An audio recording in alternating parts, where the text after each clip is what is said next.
હવે નડિયાદ માગે છે પરિવર્તન. વોર્ડ નંબર 8ના ખૂબ જ સેવાભાવી એવા શ્રી નરેન્દ્ર નકુમને આપનો કિંમતી અને પવિત્ર મત આપી અપાવી આભારી કરશો. જેઓ નિવૃત્ત બેંક મેનેજર, ગરવીના પૂર્વ ડાયરેક્ટર, સિનિયર સિટીઝન ફેડરેશનના પૂર્વ મહામંત્રી, કન્યા છાત્રાલયના પ્રમુખ, પશ્ચિમ નાગરિક સમિતિના પ્રમુખ અને જાણીતા કર્મશીલ એવા આમ આદમી પાર્ટીના નડિયાદ મહાનગરપાલિકાના વોર્ડ નંબર 8ના નીડર, બાહોશ અને સતત કાર્યશીલ એવા એડવોકેટ શ્રી નરેન્દ્ર નકુમને આપનો કિંમતી અને પવિત્ર મત આપી અપાવી આભારી કરશો. જેમનો અનુક્રમ નંબર 5 અને નિશાન સાવરણો. તો યાદ રાખજો વહાલા મતદારો, જેમનો અનુક્રમ નંબર છે 555 અને નિશાન છે સાવરણો સાવરણો. જી, શું નામ તમારું? હું એડવોકેટ નરેન્દ્રકુમાર નકુમ આમ આદમી પાર્ટીમાંથી વોર્ડ નંબર 8માં ચૂંટણી લડી રહ્યો છું. હું હાલમાં આમ આદમી પાર્ટીના ઉમેદવાર તરીકે વોર્ડ નંબર 8માંથી ચૂંટણી લડી રહ્યો છું.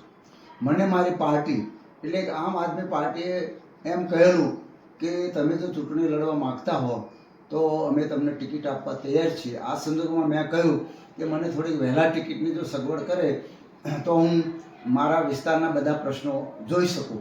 આ સંદર્ભમાં હું લગભગ 2 માસથી વોર્ડ નંબર 8માં ફરી રહ્યો છું અને વોર્ડ નંબર 8ની અનેક સમસ્યાઓ મેં નજરે નિહાળી છે.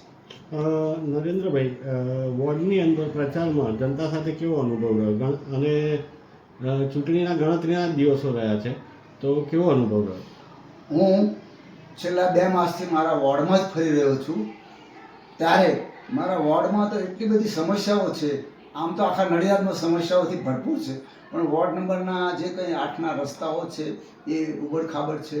અને ખાસ કરીને તો જે કાંસનો મોટો પ્રશ્ન છે, જે મધર ટેરેસા, ખુશ્બુ પાર્ક, નવરંગ સોસાયટી, આ બધી જે સોસાયટીઓ છે એ કાંસની ઉપર જ આવેલી છે.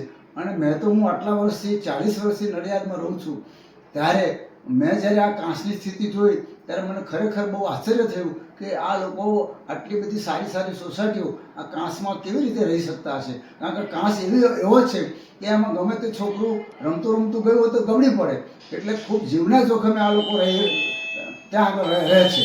તો મેં આ લોકોને કહ્યું કે ભાઈ તમે જો મને ચાન્સ આપશો અને જો હું ચૂંટાઈ આવીશ તો આ કાંસનો પ્રશ્ન પ્રથમ લઈશ. પછી રોડ રસ્તા પણ એમના એટલા જ બહુ ખરાબ છે કે આપણે જો રાત્રે ત્યાં જવું હોય તો આપણે અજાણ્યા માણસ હોય તો ત્યાં અંદર પ્રવેશ કરવો જ મુશ્કેલ પડે. એટલે આ સંજોગમાં રોડનું પણ પ્રોબ્લેમ છે, ગટરમાં પણ અવારનવાર ઉભરાય છે, પાણી પણ ઓછા ફોર્સથી આવે છે. એટલે હું સમજું છું ત્યાં સુધી જે વોર્ડ નંબર 8 છે એનું ઓરમાયું વર્તન હોય એવું મને લાગે છે. તો મને જો વોર્ડ નંબર 8માં હું ચૂંટાઈશ તો હું એ લોકોની સમસ્યાઓ ઝડપથી હલ કરીશ. ખેડા જિલ્લામાં ભાજપ, કોંગ્રેસ અને આમ આદમી પાર્ટીની આ શરૂઆત કહેવાય, શું કહેશો? જુઓ ને, કોંગ્રેસે તો આખા દેશમાં વર્ષો સુધી રાજ કર્યું. ભાજપ પણ છેલ્લા 30 વર્ષથી રાજ કરે છે.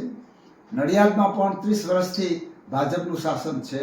પરંતુ આખા નડિયાદમાં જે રસ્તાઓની સ્થિતિ છે, સાફ સફાઈની સ્થિતિ છે અને જે કંઈ નાગરિકોના લગતા જે કંઈ પ્રશ્નો છે એ પ્રશ્નો જોઈએ એવા હલ થતા નથી. થોડું ઘણું કામ થાય પાછું બંધ પડે. એટલે આ સંજોગોમાં જેને વિકાસ કહી શકીએ શહેરનો એવો કોઈ વિકાસ થયો નથી. અને જ્યારે હું નાગરિક સમિતિમાં કામ કરું છું ત્યારે નાગરિક સમિતિના સ્થાપક અને પ્રમુખ તરીકે મેં નડિયાદ શહેરના અનેક પ્રશ્નો ઉઠાવ્યા છે અને એમાંથી ઘણા બધા પ્રશ્નો હલ પણ થયા છે. એટલે આ સંજોગોમાં મને એમ થયું કે મારે કાઉન્સિલર તરીકે હવે કામ કરવું જોઈએ. તો હું ચૂંટાઈશ તો કાઉન્સિલર તરીકે સારામાં સારું કામ કરીશ. ફક્ત મારા વોર્ડનું જ નહીં પણ આખા નગરનું હું ધ્યાન રાખીશ. હવે જે નવો વિસ્તાર પણ નડિયાદમાં જો ઉમેરાયો છે એની તો અનેક પ્રકારની સમસ્યાઓ છે, એમાં પણ હું રસ લઈશ. અને આમ છતાં ચૂંટણીમાં અત્યારે મને જે રીતે સહયોગ મળી રહ્યો છે, આવકાર મળી રહ્યો છે, એ સંજોગોમાં હું 100% જીતીશ.